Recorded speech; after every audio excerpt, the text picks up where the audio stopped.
A pinhole camera captures an image upside down. Ok, bonjour à tous. On va continuer l'exploration de la lumière sur Unreal Engine. Donc, on avait fini sur la Rectangle Light. Là, j'ai juste une Spotlight parce que je faisais des petits tests. Ne vous inquiétez pas. De toute façon, on va juste faire une petite parenthèse. Vous savez que j'aime bien faire les petites parenthèses. Mais voilà, je fais en sorte que vous compreniez vraiment tous les processus, tout ce qui se cache des fois derrière les processus, de façon à vraiment comprendre comment tout fonctionne en fait. Moi, je pense, même j'en suis persuadé, que c'est en comprenant le fonctionnement de certaines choses, là pour le coup la lumière, que vous serez apte à créer et à être extrêmement créatif pour, créer des nouvelles scènes, des choses qui déchirent. Donc du coup, ce qu'on va faire, c'est qu'on va faire un file, new level, et on va aller chercher le basic. Donc pas le open world, mais le basic. Je fais create. Ok, nous voilà dans la scène. On va juste ouvrir le Content Drawer, je vais le docker, ça devient un Content Browser. Et ce que j'ai fait, c'est que moi, en fait, j'ai créé un nouveau dossier que j'ai appelé 04_mesh. Avant, c'était le 04, c'était maps. J'ai basculé le maps en 05, et donc le 04 concernera des meshes. Un mesh, c'est un objet 3D. Là, pour le coup, je vous ai intégrer 2 objets 3D. En tout cas, je les ai réalisés. Je vais vous les donner sur YouTube ou peut-être sur un Google Drive. Ça, je sais pas encore. Mais en tout cas, j'ai créé 2 éléments qui nous permettront de comprendre le fonctionnement de la lumière. Ces 2 éléments, je vais juste vous les montrer. Oui, je pense que si je vous montre comme ça pose pas de souci. Voilà, c'est le SM_box_roof et le SM_box_no_roof. Pourquoi SM ? Parce que ce sont des static mesh, c'est-à-dire que c'est des objets qui n'ont pas d'animation, qui ont été prévus quand j'ai créé ces objets. Ça ne veut pas dire qu'un static mesh ne pourra pas bouger. On a vu quand on a fait les blueprints qu'on a fait bouger des cubes. Les cubes, c'était des static mesh. Donc voilà, un static mesh peut très bien être animé, mais quand il a été créé, il n'avait rien pour être animé. Il n'avait pas des squelettes, il n'avait pas d'animation sur 3ds Max. Je l'ai créé sur 3ds Max au moment où je l'ai exporté. C'est vraiment juste un objet nu, si je puis dire. Ok, du coup, on va voir comment intégrer ces 2 objets. Donc moi, ce que j'ai fait, c'est que j'ai sélectionné mes 2 éléments sur Windows et je vais simplement venir les drag and dropper dans mon dossier mesh. Et là, on a une fenêtre d'importation, donc qui est un peu plus compliquée sur Unity. Unity, en fait, vous déposez les objets et c'est fait. Après, si vous voulez voir comment ils vous ont importé les éléments, est-ce que vous pouvez pas modifier certaines choses, etc. Au moment où ils ont été importés, du coup, on retrouve des paramètres qui sont sensiblement les mêmes. Du coup, si on analyse très brièvement, le but, c'est pas de faire un cours sur l'import d'un mesh, mais pourquoi pas le faire ici ? Est-ce que c'est un skeletal mesh ? Donc là, Unreal n'a pas détecté d'éléments qui pourraient lui faire comprendre que c'est un skeletal mesh. Ça tombe bien, c'est un static mesh. Build nanit, nanit, on y reviendra en temps voulu. Nanit, c'est simplement qui va afficher vos objets différemment. Pour le coup, on va pas cocher build nanit.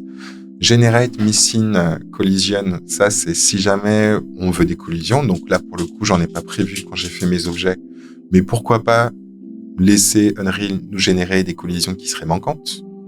Si on va dans Advanced, ça, on va pas y toucher, mais c'est des choses un peu plus avancées sur comment Unreal doit intégrer votre objet. Au niveau du transform, on va rien modifier. C'est important d'avoir un bon scale uniforme. Je suis désolé, pour une fois que je l'ai pas fouté, vous voyez que ma chienne fait n'importe quoi. Bon, c'est bien, ça vous fait une petite occupation. Kéna. Donc voilà, on a un uniform scale, ça on va pas y toucher. C'est si jamais vous trouvez que votre objet, par exemple, vous êtes trompé, il est 2 fois plus petit, on pourrait, par exemple, si je mettais 2, du coup, il intégrerait mon objet avec un scale x2.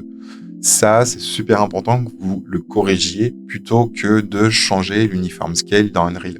Il vaut mieux le changer sur votre logiciel 3D, donc moi pour le coup 3ds Max, et le réimporter ensuite. C'est important d'avoir un scale à 1. Convert scène, etc. Ça, on va vraiment laisser comme c'est par défaut. Par contre, une chose qui est intéressante, c'est la partie qui est ici. Search location locale, ça, on va pas y toucher. Par contre, là, si on laisse comme ceci, en fait, au moment où on va intégrer notre objet, on va importer notre objet, Unreal va nous créer un nouveau matériel. Nous, ce qu'on va faire, c'est qu'on va dire qu'on ne veut pas qu'il nous crée de nouveau matériel. On va avoir un matériel qui va être prévu à cet effet, pour cet objet. Donc, on ne veut pas qu'il nous crée un matériel. Sinon, Unreal vous créera des matériels. Et ensuite, en dessous, on a finalement, on voit qu'il a compris que c'était un FBX, que c'est la version 7.4 de FBX qui a été utilisée pour exporter mon objet. On voit certaines choses, on voit qu'il a été créé sous 3ds Max, vous voyez, il comprend plein de choses, finalement, dans un FBX, vous avez énormément d'informations. Et également, l'axe de direction, on voit que le Y est finalement le dessus de mon objet. C'est-à-dire que sous Unreal, on voit que le Z, c'est celui de la hauteur. Moi, quand je l'ai exporté, c'était mon Y, mon axe Y qui était la hauteur. Donc ça, Unreal va vous le corriger, en fait. Il y a certains logiciels où c'est Z, l'axe Z qui représente la hauteur. D'autres, c'est Y. Généralement, c'est pas trop X. Mais voilà. Et je crois qu'il y a que 3ds Max qui a ça, qui a cette particularité. Ok, donc là, j'ai dit que je voulais pas qu'il crée de matériel. J'ai dit qu'il voulait, en tout cas, Unreal m'a proposé et j'ai accepté qu'il me crée une collision qui était manquante. Je ne veux pas que ce soit un skeletal mesh. Pour l'instant, on n'utilise pas Nanit et on peut faire import all. Vous aurez souvent ce message. Alors, c'est possible de le corriger. C'est pas vraiment une erreur. C'est simplement que, actuellement, il n'a pas trouvé de smoothing group dans mon FBX, dans mes objets, en fait.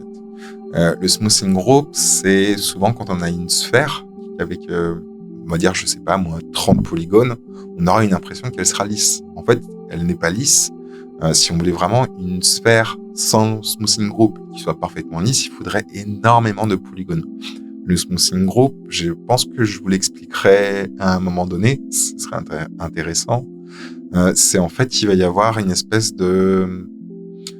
d'astuce avec les normales des vertex, donc les directions des vertex, de façon à faire croire à la lumière qu'on a une surface qui est lisse. Donc du coup, la lumière va vraiment s'afficher sur votre objet et donner une impression que votre objet est lisse, alors qu'en fait, il n'est pas lisse, il est constitué de plein de plans, ce qu'on appelle des polygones. Donc un objet n'est pas lisse par défaut, en tout cas en polygone. Ou alors il faudrait énormément de polygones, encore une fois.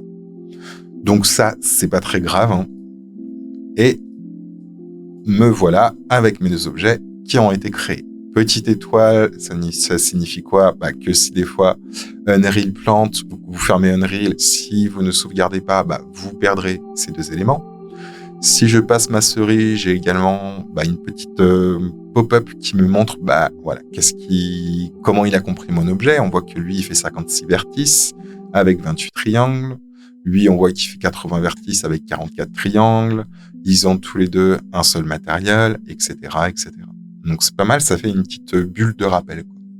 Sachez également que si je double-clique, je peux avoir accès à mon objet. Donc, ça nous permet comme ça de pouvoir naviguer dedans et d'accéder à des paramètres qui sont ici, ou encore une fois, vous voyez, on peut activer le Nanite support. Oui, des fois, je dis Nanite. Des fois, je dis Nanite. Je vais essayer de dire un peu plus Nanite, qui est un peu plus correct. Ok, donc je vais fermer cette fenêtre. Et la deuxième chose qu'on va faire, c'est qu'on va aller dans matériel. Et alors moi, j'ai plus le matériel qu'on avait fait. Vous, en tout cas, si vous avez suivi les tutos sur les matériels, vous devriez avoir un matériel qui est présent. Ce que je vous conseille de faire, ça vous fera une petite piqûre du rappel, c'est de créer un nouveau matériel. Je vais l'appeler M_master. Ça sera mon matériel maître. Pour ceux qui ne voient pas pourquoi je l'appelle M_master, je vous invite à regarder les tutos sur les matériels. Je vais double-cliquer dedans et tout de suite, ce que je vais faire, je vais aller chercher une constante 3 vecteurs. Cette constante 3 vecteurs me permettra comme ça de pouvoir définir une couleur. Par défaut, moi, la couleur, ce que je vais faire, c'est que je vais la mettre en blanc. Alors, faut éviter tout ce qui est blanc pur, noir pur. Là, c'est vraiment juste un prétexte pour vous expliquer la lumière. C'est pas très grave si mon blanc est pur. Et je le branche dans Base Color. Deuxième chose que je vais faire, c'est que je vais créer ce qu'on appelle une scalaire paramétrable. Une scalaire paramétrable, c'est quoi? C'est une constante, donc c'est une valeur. Alors, je vais taper constante correctement. Donc, une constante, donc une valeur que j'ai rendue paramétrable.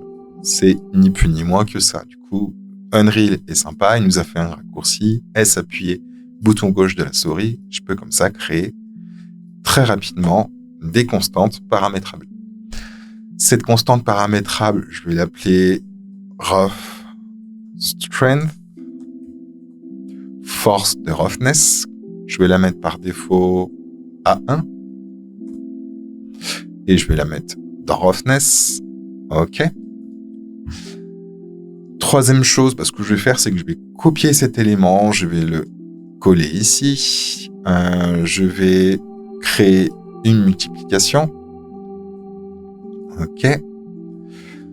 Cette multiplication, je vais tout de suite la brancher dans Emissive Color. Donc en fait, là, ce que je suis en train de faire, c'est que j'ai créé la possibilité de choisir une couleur qui va être liée à l'émissive. Et surtout, ce que je vais faire, c'est que je vais créer une deuxième constante paramétrable, donc une scalaire paramétrable. Et je vais l'appeler Emissive Strength. Alors, Emissive, je suis désolé, je suis en train de tester. D'ailleurs, je pense que je ferai une petite vidéo sur le matériel que je trouve le plus cool pour travailler en pro ou autre. En tout cas, moi, je travaille en pro avec ça. Je teste un clavier ergonomique avec également une souris ergonomique. Donc voilà, ça pourrait être pas mal comme ça de vous faire une vidéo sur, par exemple, est-ce qu'il faut un gros PC pour utiliser Unreal? Qu'est-ce que je recommande en termes de matériel? Qu'est-ce que je recommande également en termes de matos à côté? Ça peut être, par exemple, clavier, souris, etc. Je pense que ça pourrait être super intéressant. Ok, Emissive Strength, je vais la mettre comme ceci. D'ailleurs, la couleur de l'emissive, je vais la mettre en noir. Ok. Donc là, ce que je suis en train de dire, c'est que donc mon émissive, actuellement, elle est en noir, elle a une force de 0. De toute façon, si j'avais directement mis le noir, même si j'avais mis 50 en force d'émissive, mais que je suis en noir, émettre du noir, finalement, vous n'émettez rien. Hein. Mais voilà, ça me permettra, comme ça, quand on choisira une couleur, on pourra avoir cette couleur qui est affichée, et ensuite, grâce à la multiplication, aller beaucoup plus loin en termes de force d'émissive. Et troisième chose que je vais faire, c'est que tout de suite, déjà, je vais un petit peu mieux organiser mes éléments. OK. Et je vais surtout rendre paramétrable mon choix de couleur, en fait. Je vais l'appeler color. OK. Ici, je vais également rendre paramétrable. Je vais l'appeler décidément, emissive color. Et Emissive Strength. Ok. On peut aussi, par exemple ici, ce que je peux faire, c'est que je vais faire un contrôle... c'est un C. Alors vous voyez, moi je suis sur Unity et Unreal, et entre Unity et Unreal, c'est pas les mêmes raccourcis. Forcément, ce serait trop simple. Je vais l'appeler Emissive. Oui, j'ai bien tapé cette fois-ci. Emissive. On va lui mettre une magnifique couleur un peu jaune orangé. Comme ça, j'ai mon groupe émissive.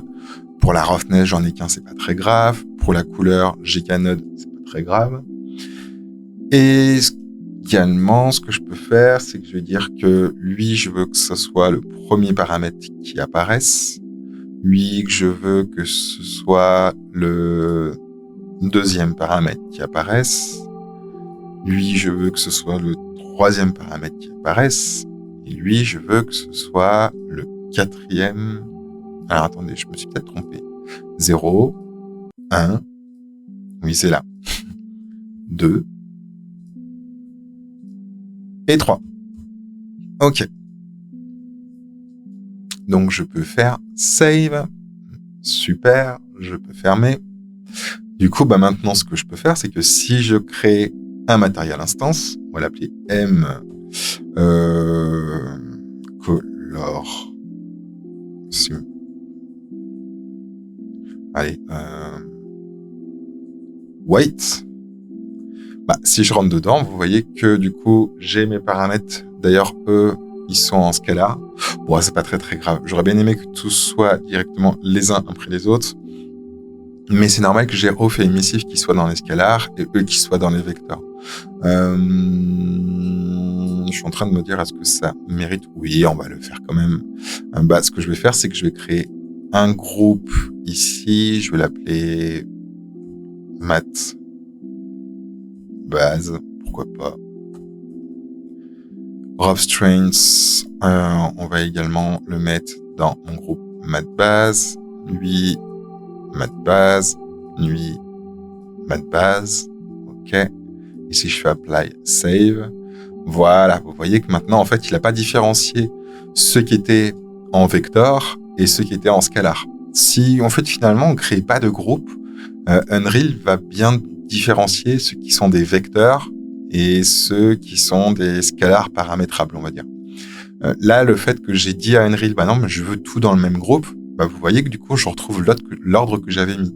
D'abord la couleur, après la force de roughness, après la couleur de l'émissive, et après l'émissive en termes de force. Voilà, c'est pas mal en fait quand il m'arrive des petites choses inattendues, c'est que voilà, ça me permet de encore plus rentrer dans les détails de certaines choses auxquelles j'aurais pas forcément parlé. Donc moi finalement, plus j'ai des choses qui pop comme ça, qui créent pas forcément ce que je voudrais, plus je suis content en fait. Donc c'est parfait. Ok, donc le premier, je vais retourner ici. D'ailleurs, je vais l'appeler MI puisque c'est un material instance, underscore color white, parfait. Ce que je vais faire, c'est que je vais le dupliquer. Alors, c'est pas grave de dupliquer une instance. Même si j'ai dupliqué cette instance, et que ça m'a créé une nouvelle instance, elle va quand même se référer à mon material master.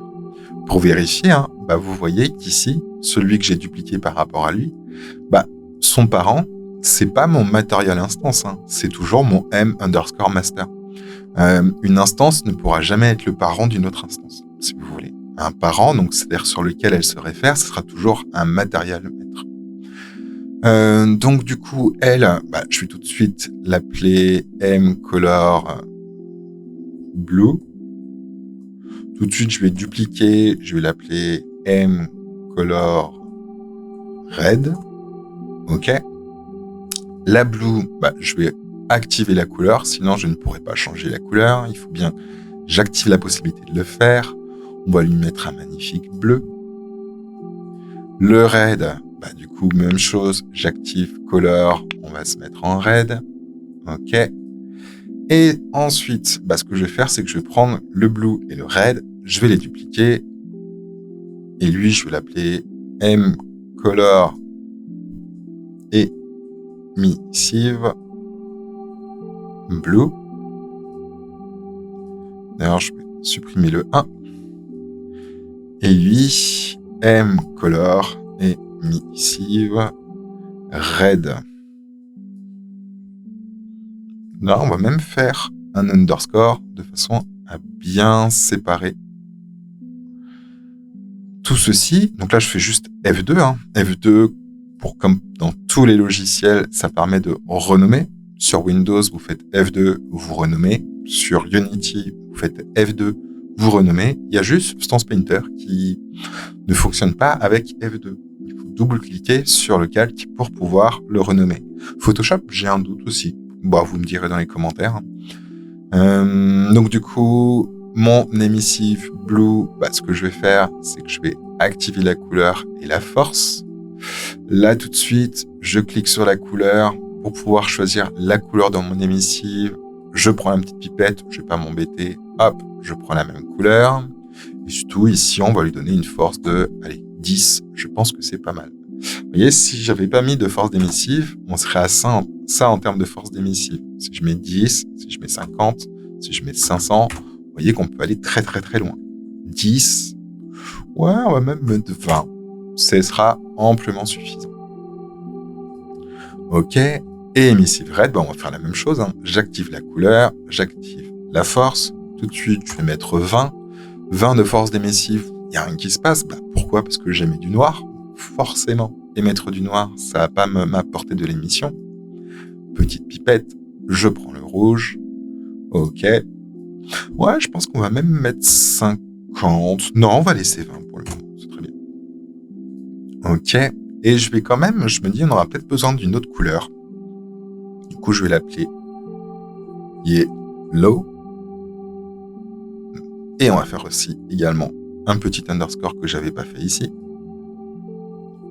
Comme ça, je sépare bien les choses. Vous voyez tout de suite, sans trop me prendre la tête, j'ai vraiment tout de suite MI qui ressort, color quelque chose qui ressort et blue qui ressort, quoi. Donc c'est important de faire des petites séparations des fois.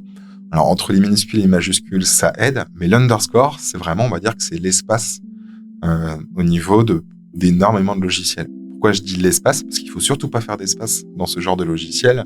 Pourquoi? Parce que la touche espace dans le code, elle a une fonction particulière. Donc vraiment, voilà, tout ce qui est underscore, tout ce qui est espace, tout ce qui est accent, virgule, il faut vraiment le bannir.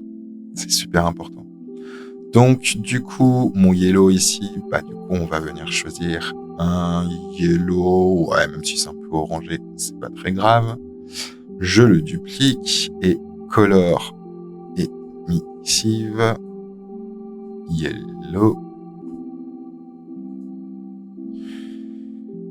Ok. Je sais pas pourquoi, j'ai un doute sur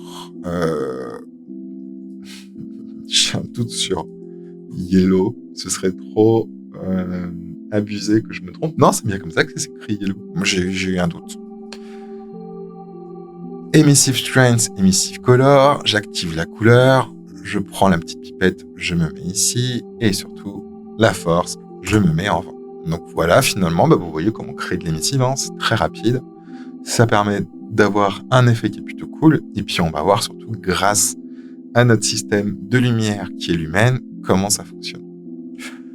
Dernière chose qu'on va faire dans cette vidéo de préparation pour vous faire comprendre comment la lumière fonctionne sur Nreal, c'est que je vais aller dans la partie Mesh et je vais double-cliquer sur mon Box No Roof, double-cliquer sur mon Box Roof. On voit que ça m'a ouvert 2 onglets. Et surtout, ce que je vais faire, c'est que je vais sélectionner mon MI Color White. Et maintenant que je l'ai sélectionné dans Content Browser, j'ai plus qu'à appuyer sur la petite flèche. Ça y est, j'ai du mal à articuler, désolé. J'appuie sur la petite flèche pour lui attribuer le matériel à cet objet. Pourquoi je le fais comme ceci? Pourquoi est-ce que je m'embête à double-cliquer dessus alors que j'aurais, par exemple, si je prends l'autre, l'autre, je peux le mettre directement dans la scène et je pourrais faire la même chose, c'est-à-dire attribuer le matériel. Alors, il faut juste que je le reprenne. En fait, tout simplement parce que, même si là, j'aurais besoin que d'une seule fois mon box roof, mon box no roof, en fait, ce qui se passe, c'est que, vous voyez, celui que j'ai mis ici, que j'ai drag and droppé, c'est mon box roof. Le fait d'attribuer un matériel, c'est un objet qui est déjà dans la scène. En fait, ça va du coup lui attribuer le matériel, mais uniquement de l'objet qui est dans la scène. Si je le remets, vous voyez qu'il n'a pas son matériel. Contrairement à si je fais un double-clic, donc là je vais pas le refaire parce qu'il est présent ici, je vais directement faire ça, je resélectionne. Si j'attribue un matériel sur mon objet dans ses propriétés, ce qui se passe, c'est que maintenant, désormais, à chaque fois que je vais drag and dropper cet objet dans la scène, il sera référé à ce matériel. Donc c'est quand même ça qui est assez intéressant de finalement d'attribuer un matériel sur les propriétés de l'objet plutôt que sur un objet qui est dans la scène. Voilà. Si vous avez 50 fois à mettre un objet, on va dire dans les propriétés de l'objet, attribuer le matériel que vous souhaitez. Vous n'allez pas refaire 50 fois attribuer le matériel pour chaque objet qui est dans la scène. Faites-le une fois dans ses propriétés.